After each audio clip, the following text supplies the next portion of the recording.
Welcome back, everybody, to I Think My Fridge is Haunted, a very creepy podcast for very creepy people. We are your hosts. My name is Gemma. And my name is Lana. Welcome back. Welcome back. How are you going? Good. I'm feeling good, feeling sassy. I've got these big sleeves today, so I'm ready to articulate with my hands. Oh, cool. What would you call those? Bell sleeves? It's not quite a bat wing, and it's not a wizard's. Well, It's kind of wizard. it's a bit wizardy. It's a bit wizardy. I love that. I'm ready to create some magic with you today. Maybe you can get angry and leave the room like with a big sleevey flourish. Very, very, so in Sleeping Beauty where she like storms off, and here's your princess.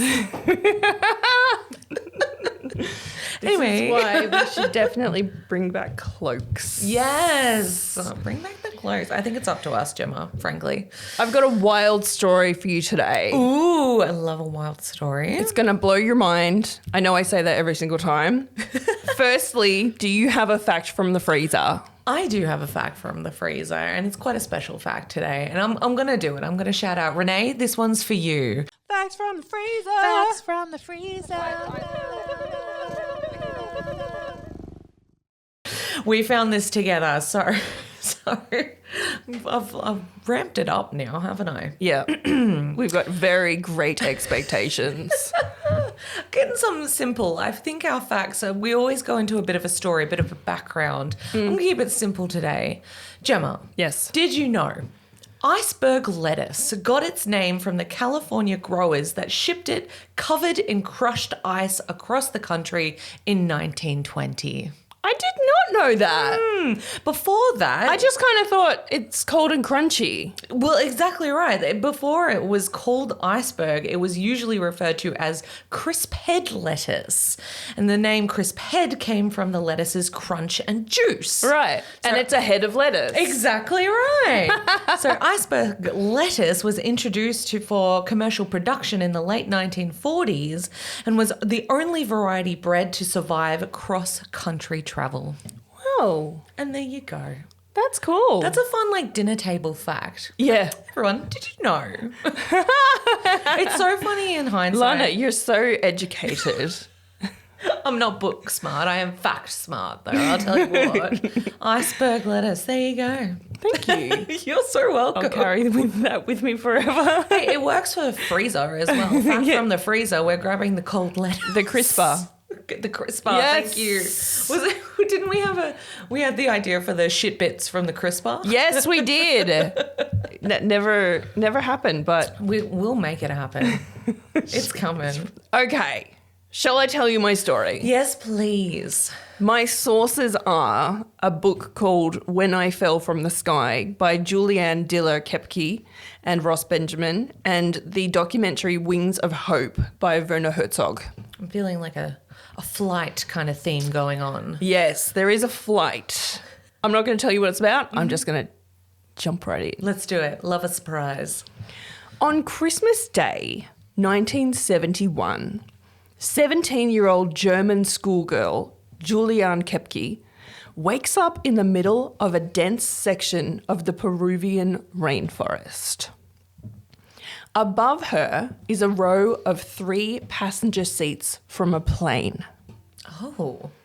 where she, along with her mother and a stranger, had sat just hours previous. Okay, I'm getting a Lost vibe and I'm very into that. Right. She is wearing just one shoe and a light sundress.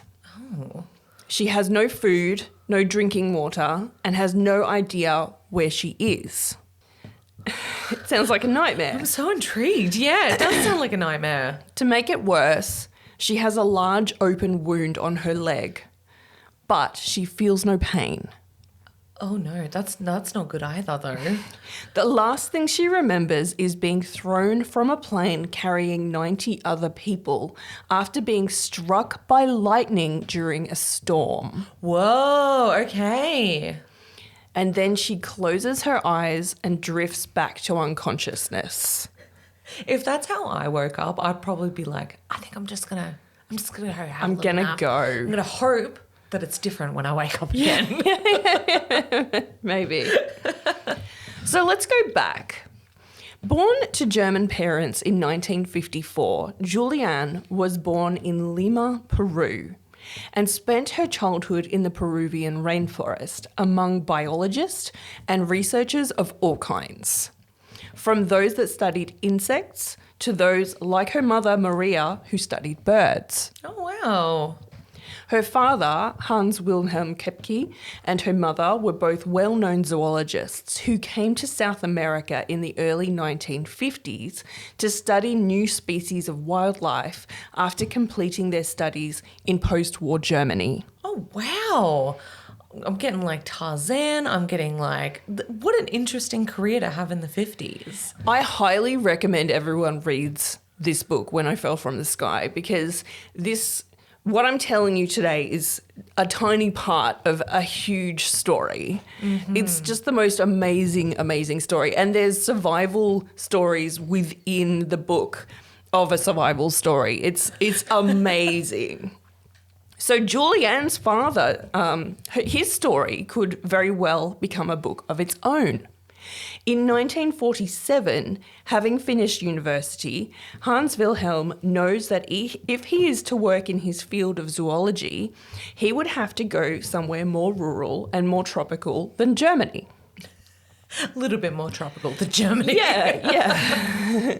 Like if you want to find a new species of spider or monkey or anything, I mean, what are your chances in Germany? Yeah.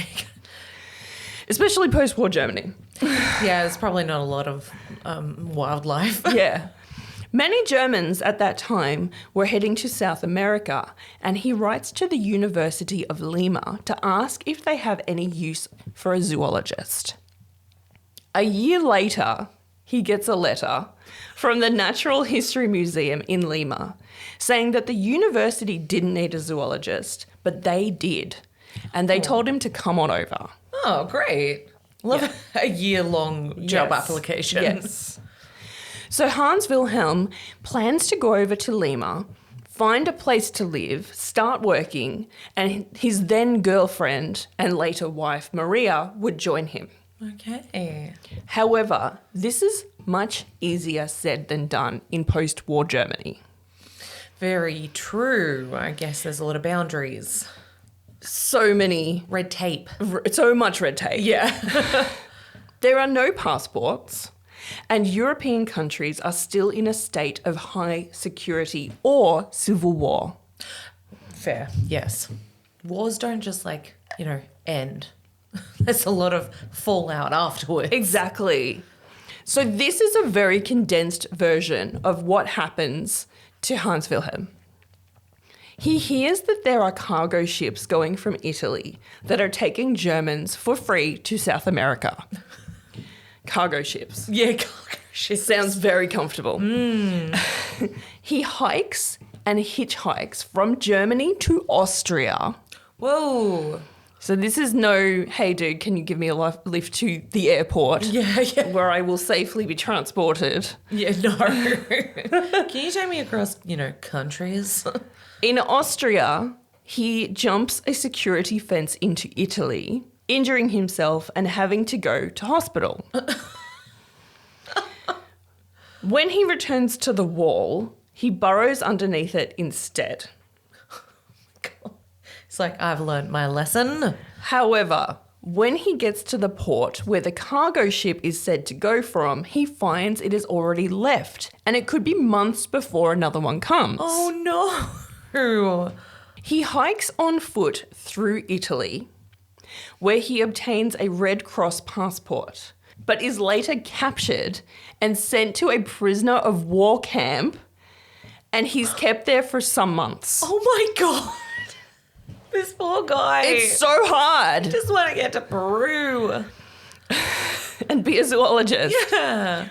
One night, a wall of the camp literally crumbles down. Oh, no. And he escapes into the woods, hiding under a bush for 2 days. Oh, my God. This is like a whole other story in itself. I know, it's a whole book. Yeah.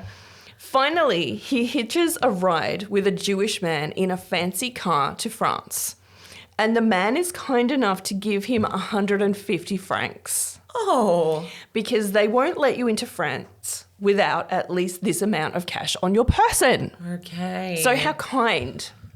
From here, he hikes across the Alps into Spain.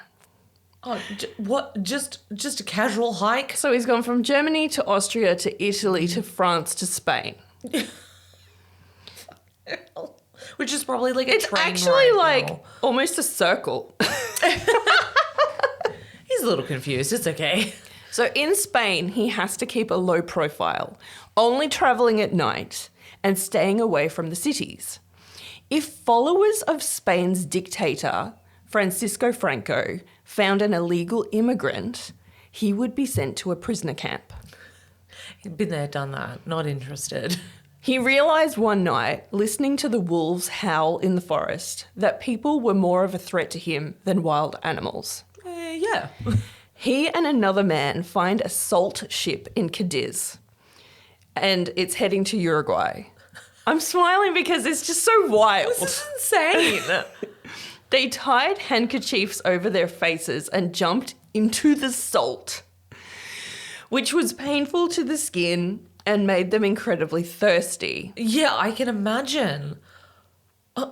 It's so unpleasant. It's so this is very like around the world in 80 days. Like it's giving. I mean, what more? Is can there a happen? movie about him? Surely. No, there's really not.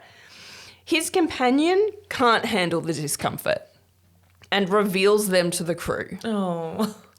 They are arrested and sent to prison for 2 weeks in Tenerife. Okay. Which in modern day Tenerife, it's resorts and it's wonderful, but I think back then, not so nice. There was the threat of being deported back to Spain and put into another camp. So they're in prison at the moment. They can do anything with them. Right. However, Hans Wilhelm was released and found passage on a ship to Brazil. Oh, finally. A few weeks later, he was finally in South America. Just after a lifetime of adventure.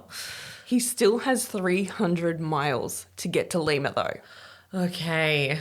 He travels through sugar and banana plantations, a desert, mountains and villages where he often makes friends and found hospitality. So Oh, people wow. looked after him. Oh, that's good. He said that on good days he walked 25 miles. He was able to study wildlife while he hiked and kept a diary of the creatures he observed. That's cool. It's amazing. That's really, really cool. In May 1950, he reached Peru. It had taken him a year and a half to get there. Oh my God. End of story. No. No. We're not even there yet. He was able to fly in a military plane the rest of the way to Lima, where he turned up to the Natural History Museum to take his position as a zoologist. What if they were like, sorry, who are you? Like, what did we Huh? Like, Because it's been 3.5 years since he sent the letter. yeah. The position had, of course, been filled. Yeah, of course. After all, they had offered him the job by letter 2 years ago. However, he was luckily offered a job in another part of the museum. You'd want to hope so. And soon after, Maria joins him and takes a job managing the ornithology section of the museum. And they are soon married and joined by baby Juliane. Oh. Wait, Maria, I hope, didn't have to go through the same the same trek. I don't think so. Good. I think she found it. I think she just got on the first ship, like, just a ship. She gets there and she's like, what did you do? Where have you been? Or she was like, ha ha ha, classic Hans Wilhelm. Classic. After living in Lima for some time and getting themselves set up, the couple sets up a biological research station called Panguana. And it's in a largely uninhabited part of the rainforest. And Panguana is a really important part of this story. They acquaint themselves and become friends with local people and farmers and begin a life by a river, studying the many plant and animal species the rainforest has to offer. They live in a simple hut on stilts with no electricity or running water, but they are surrounded by all kinds of animals, birds, bats, snakes, insects, and frogs that live among the ancient rainforest and its huge trees. Wow, it really is giving Tarzan's parents at the start of the movie, isn't it? Yeah. As researchers, they live largely off the land and get water and other supplies from travelling along the river to towns that have provisions. They have to supply their own drinking water as there is none at Panguana. Wow. The nearest towns and villages are accessible only by boat, and they are accepted by the local people because of their can-do attitude and respect for the land and its inhabitants. Yeah, there you go. Bit of a reward after all this, They're isn't it? very well, like people think a lot of these people. Oh, wow. Yeah. Juliane grows up used to taking a machete with her into the forest, learning all animal species by their Latin names, and living without technology. Although she speaks both German and Spanish, Juliane becomes immersed in the South American way of life, having been born there. When she finally visits Germany as a young girl and sees some crows in the street, she exclaims to her mother how little the vultures in Germany are. So tiny vultures. In Peru, Juliane spends her time between Panguana and the city of Lima, where she goes to school. The two places could not be more different. Far from living in an open hut with no walls, exposed to the elements, Juliane stays with friends in Lima who have large houses with servants. Oh, wow. Quite a cultural shock. Yeah. She describes in her book seeing a servant bringing her friend a handkerchief and a glass of water when they sneeze. The trip between Lima and Panguana is a difficult one back in the 1950s. So to get from Lima, one would have to fly an hour to Pulcaipa, then trek back down almost halfway back to Lima by any means possible, usually by hitching rides on boats carrying produce, whereby one may make oneself comfortable between a rooster and a stack of watermelons. That was good. So, say Lima's here, they have to go Pulcaipa and then back down. Yeah. By age 17, Juliane is finishing school in Lima and Maria meets her there to attend her graduation ceremony just before Christmas on December 23. Okay. However, getting a flight back to Pulcaipa in time for Christmas did not prove to be an easy task. They planned to take a Lancer flight from Lima on Christmas Eve 1971, even though the airline had a notoriously bad reputation. It's the Tiger Air of its time. Right. In fact, Juliane's father had specifically warned them not to fly back on a Lancer flight. Oh. But there were not enough flights to get them back to Panguana in time for Christmas. It's like that old chestnut, isn't People it? are obsessed with Christmas. Yes. In fact, flights that morning were cancelled and passengers were arguing to get on any flight available. There wasn't a great deal of choice. Maria and Juliane decided to take the Lancer flight. Juliane remembers seeing one man in particular putting down money and arguing loudly that he needed to get his film crew on the flight that day to make a deadline for his new film. He was German film director Werner Herzog. Oh, okay. Wow. Now, Werner Herzog was in one of the Star Wars I franchises. was going to say, like, I I'll couldn't... tell you who he is. The Mandalorian. Yes. Season 1, he wanted the child. Oh! The one with the German accent. Yes. He's got that beautiful voice. I would like to see the baby. That guy, yes! Exactly My that favourite. guy. Juliane remembers seeing, so he was the German filmmaker. He was unsuccessful in getting his crew onto the flight.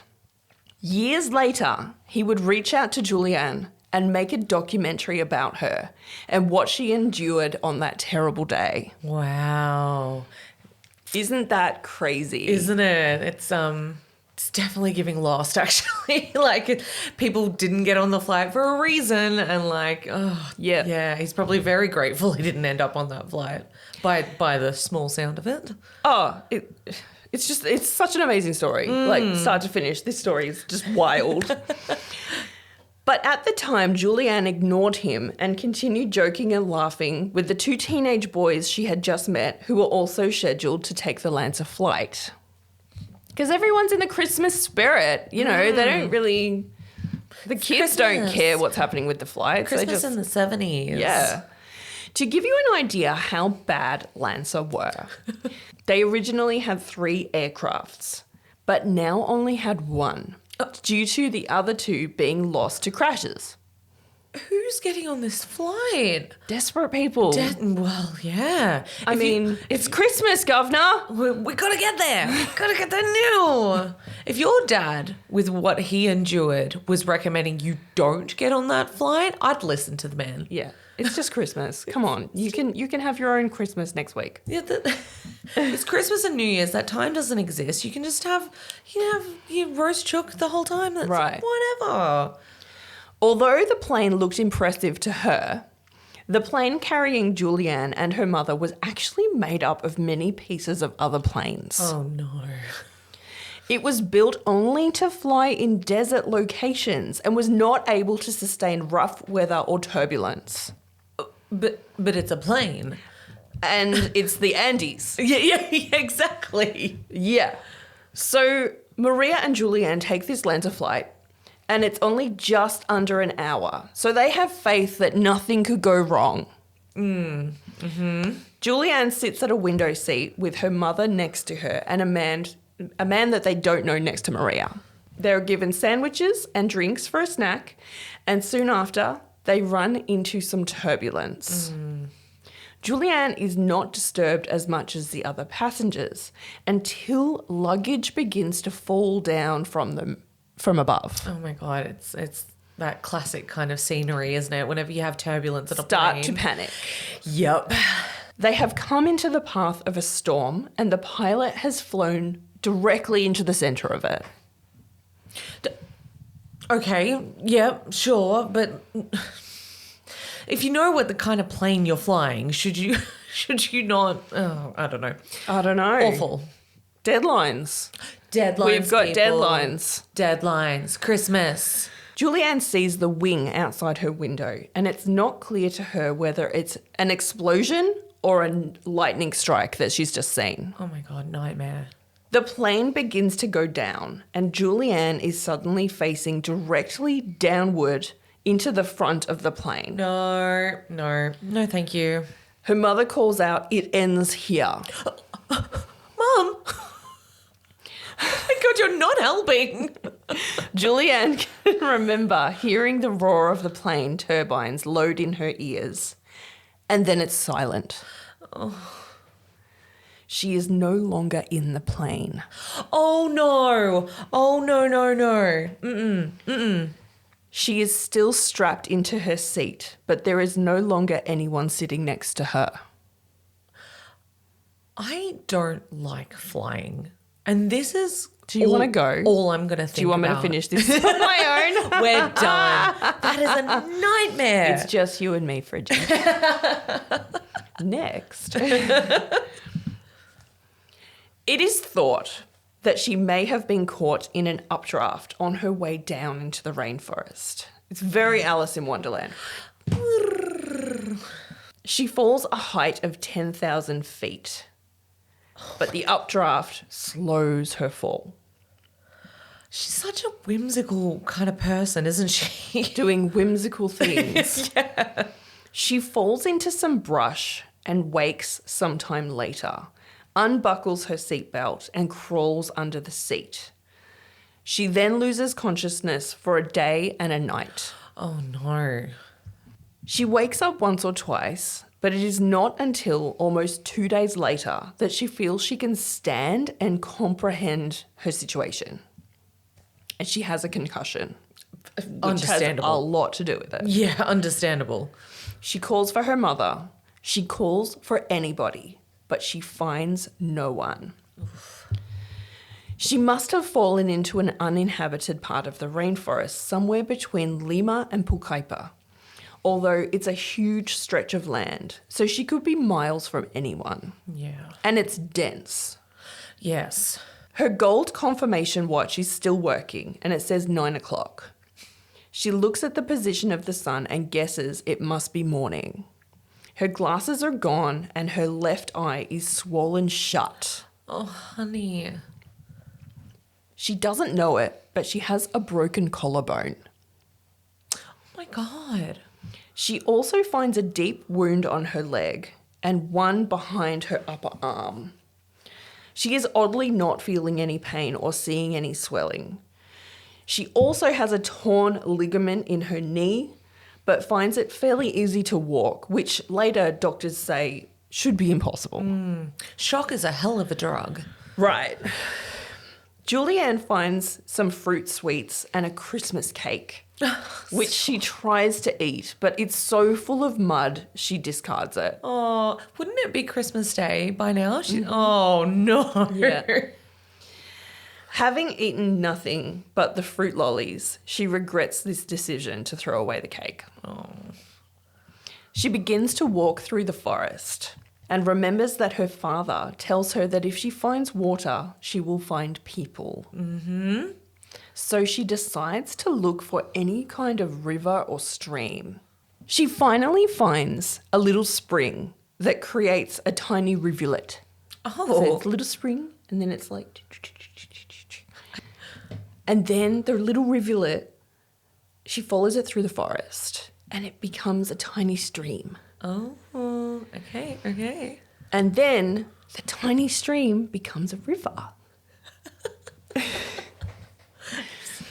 People ask her why she didn't throw away her one shoe. But she said that in the rainforest, they usually wear rubber boots to protect them from any number of hazards. If she leads with the foot that has the shoe on, she has less chance of finding something dangerous to step on, such as a sharp rock or a snake. Oh, my God, that's so clever. She's very clever. Very smart. She hears planes flying above every so often and hopes it is a search party coming to find her. However, the canopy of the forest is too thick for them to see her. They are most likely focused on looking for the wreckage itself and not singular people in the wilderness, because I presume that they're thinking, if we find the wreckage, we'll find the people around the wreckage. She's nowhere near the wreckage. No, isn't that a common thing in survival stories, that it's like stay with the plane or the wreckage or the whatever so people can find you? But you gotta, If you've been thrown from it, what does it matter? What can you do? What does it matter? The nights are exhausting and freezing cold, although the days are warm. With nowhere to shelter and no extra clothes, she huddles close to trees and often sits in the heavy rain all night. Oh, honey. It's the rainy season, so she can't make a fire. Everything is soaking wet, and she's just got this little dress on. Rainforest, tropics. On the third day after the crash, Juliane hears a familiar, scary sound. Oh, no. It is the flapping of giant wings, vultures, which can only mean one thing. She finds the bodies of 3 passengers still strapped to their seats. They have gone headfirst into the ground with only their legs sticking out. She forgets that her mother was sitting next to her on the plane and wonders if one of these people are her mother, which she can't be. Yeah. She sees nail polish on the foot of the body that looks like that of a woman and realises her mother never wore nail polish. Okay. It's then that she realises also that Maria must be elsewhere in the rainforest, as she was strapped in right next to Juliane on the plane. Mm-hmm. At one point, the river she is following is surrounded by thick forest, so thick that she has no choice but to get in the river and float downstream. Oh, wow. That is also a nightmare scenario, to just blindly follow. It's a nightmare for many reasons. Yeah. But Juliane is smart. Mm-hmm. She sees caiman, those little alligators. Oh, yes. But she's not too worried, as they are not known to attack humans. There are also piranhas. Oh my God. This is hell on earth. But Juliane knows that they're only dangerous in standing water. Oh. So as long as she keeps to the deep middle part, she's fine. I did not know that. There you go. So she knows that the real worry is stingrays. Right, yes.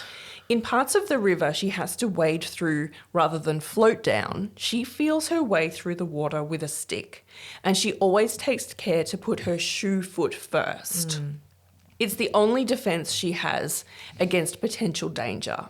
She knows that barbs from stingrays are strong enough to go through rubber boots and cause death. And she doesn't even have rubber boots. I didn't realize stingrays could be in like tropic rivers. I guess if it's connected to the ocean, of course. Potentially, yeah. Yeah.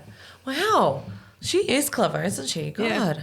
The barbs may not be poisonous enough to kill a person, but they can cause pain and swelling as well as infection.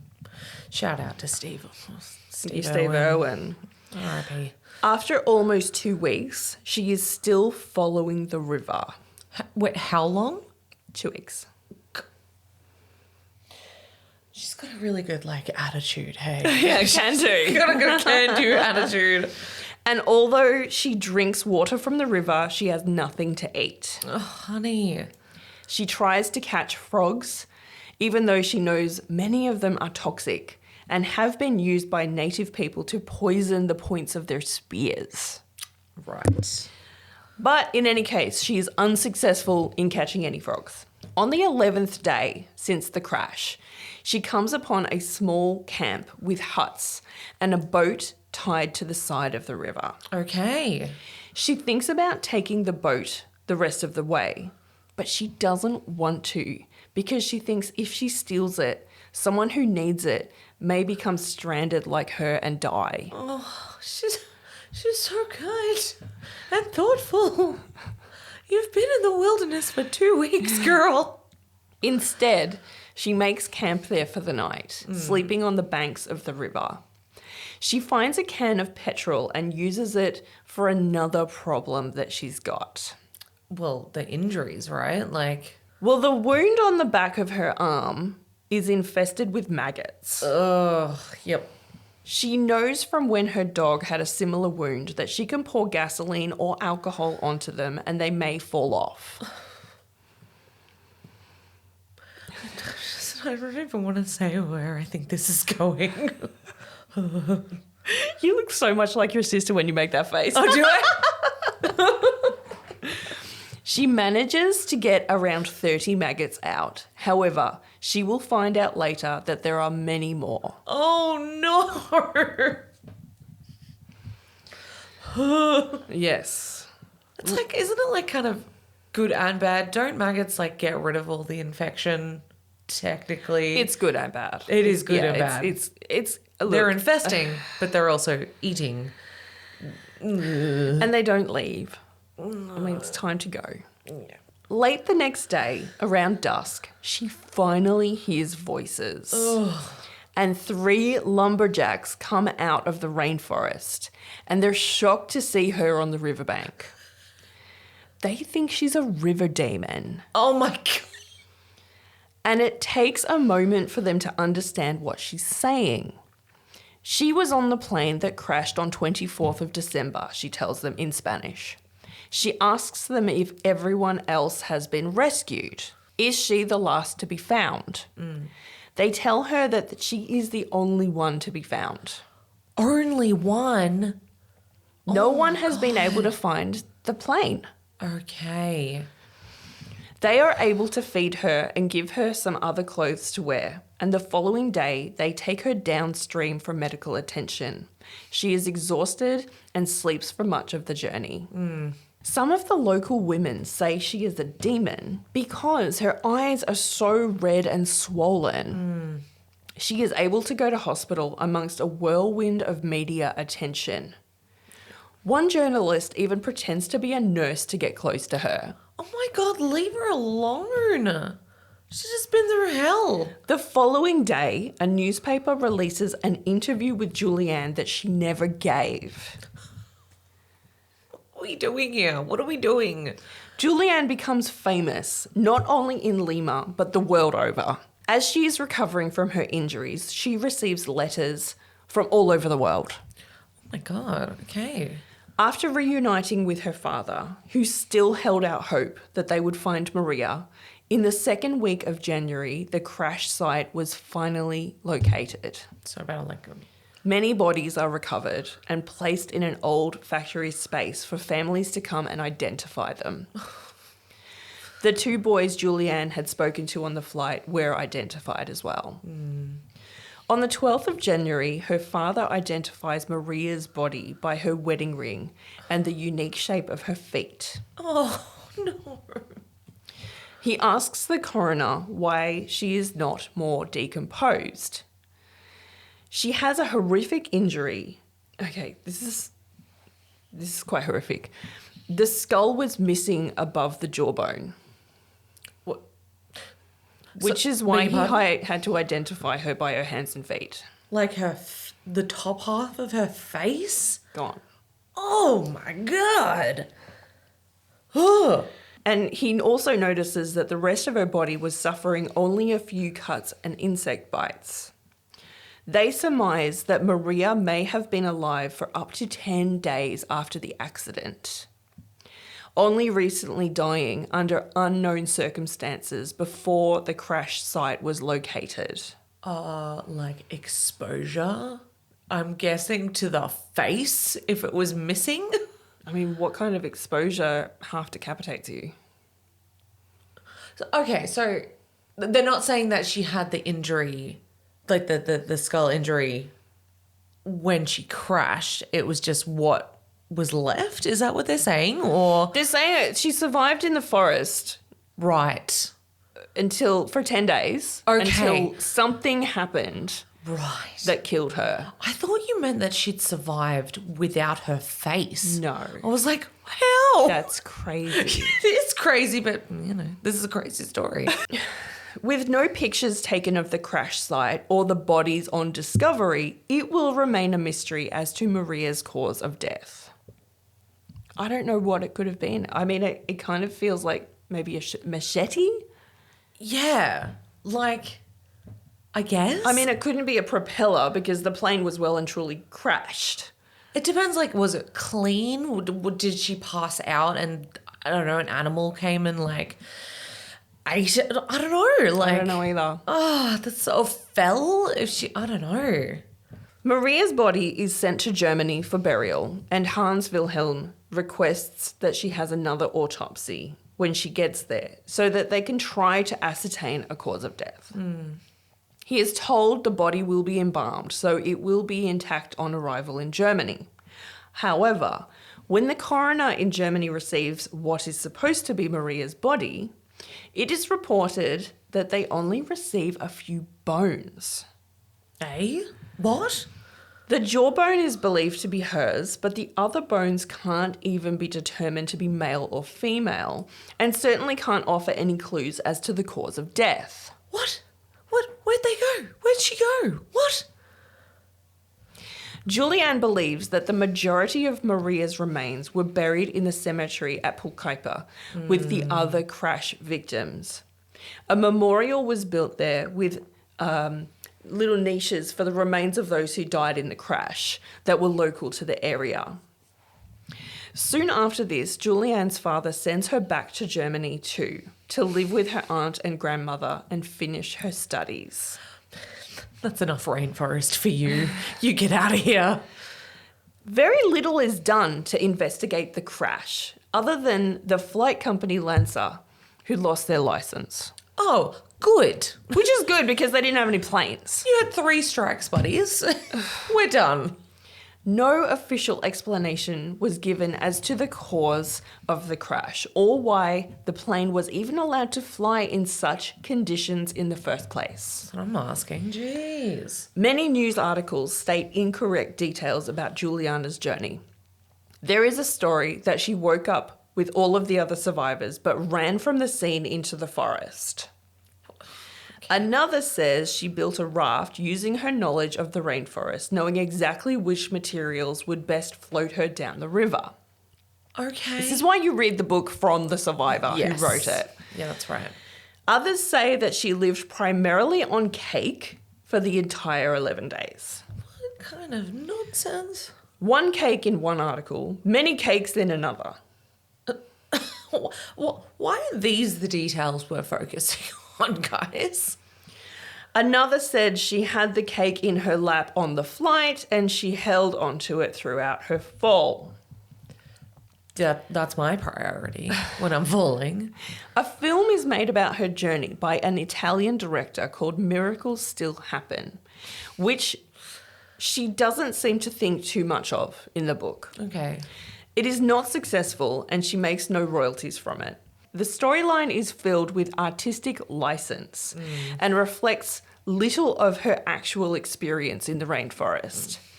It depicts her at one point finding a baby monkey after its mother is killed by a jaguar and yelling desperately for the baby monkey to stay with her when it finally decides to run away. Okay. All right, guys. Just like, that didn't happen. Yeah. After arriving back in Germany, a doctor discovers Juliane has hepatitis, Oh, no. probably from drinking the water in the rainforest. It takes her some months to recover. Meanwhile, her dad returns to Germany, much to the surprise of his friends in Peru, who said he had not said goodbye. He just left one day. I think he was quite destroyed after his wife died. Yeah, I would say so.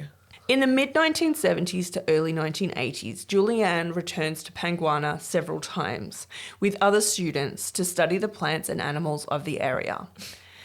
Of course, she is studying to be a biologist like her parents. She researches and writes her thesis on carrion eating butterflies in Panguana, and later, following on from a suggestion from her father, writes her dissertation on bats.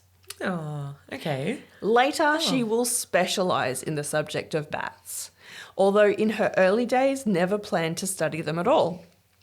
Working at night in the rainforest gives her the opportunity to see creatures she'd never seen before, such as ocelots, which are rarely seen in the wild, according to Juliane.